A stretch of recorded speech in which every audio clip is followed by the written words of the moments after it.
Доброго утра все. Как настроение, скажите? Я начну своего рабочего утра.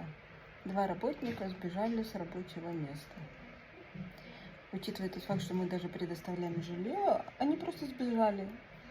А перед этим умоляли о работе люди. Сын с папой. Взрослые люди.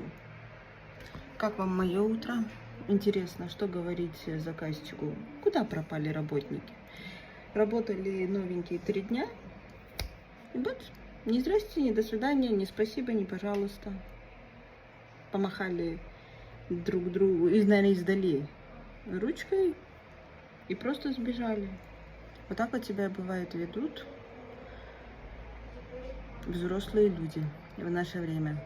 Как считаете, нормально? Или? Да, загвоздочка.